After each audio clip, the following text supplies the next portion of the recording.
شہر کے ایک پرانے علاقے میں ایک بڑا سا گھر تھا۔ وہ گھر سالوں سے بند پڑا تھا۔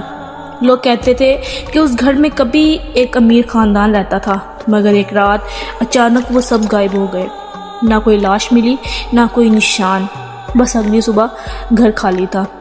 دروازے کھلے تھے، کھانے کی پلیٹیں میز پر رکھی تھی، ایک کپ میں چائے ابھی تک گرم تھی۔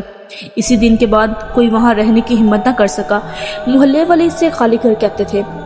رات کے وقت اکثر اس گھر کی اوپر والی کھڑکی میں ہلکی سی روشنی نظر آتی، کبھی کبھی پردہ خود ہلتا، مگر اندر کوئی نہیں ہوتا تھا۔ ایک دن عائشہ اپنی خالہ کے گھر چھٹیاں گزارنے آئی۔ وہ بہت تجسس پسند لڑکی تھی۔ اس نے جب خالی گھر کے بارے میں سنا تو فوراً پوچھا، اگر اندر کوئی نہیں ہے تو رات کو روشنی کیسے جلتی ہے؟ خالہ نے فوراً کہا، اس گھر کے قریب بھی مت جانا، وہاں کچھ ٹھیک نہیں ہے۔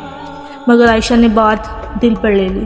اس رات بارش ہو رہی تھی، ہوا زور سے چل رہی تھی۔ عائشہ نے اپنی کھڑکی سے باہر دیکھا تو خالی گھر کی اوپر والی کھڑکی میں واقعی روشنی جل رہی تھی۔ اس کا دل زور زور سے دھڑکنے لگا۔ آخر وہاں ہے کون؟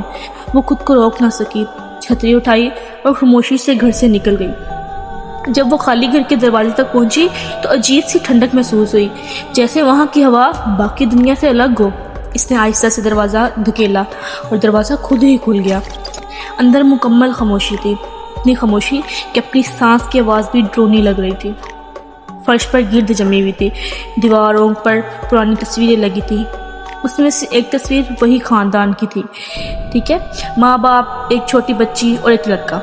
عائشہ نے غور سے دیکھا تو تصویر کے کونے میں ایک عجیب چیز نظر آئی۔ پس منظر میں سیڑھیوں کے پاس ایک سایہ کھڑا تھا، کسی انسان جیسا، مگر چہرہ بالکل سیاہ۔ اچانک اوپر سے قدموں کی آواز آئی، ٹک ٹک۔ عائشہ کا جسم کانپ گیا۔ گھر تو خالی تھا، پھر اوپر کون تھا؟ وہ آہستہ آہستہ سیڑھیاں چڑھنے لگی۔ ہر قدم کے ساتھ آواز تیز ہوتی گئی، جیسے کوئی اس کا انتظار کر رہا ہو۔ اوپر پہنچ کر ایک کمرے کا دروازہ آدھا کھلا تھا، اندر سے ہلکی روشنی آ رہی تھی۔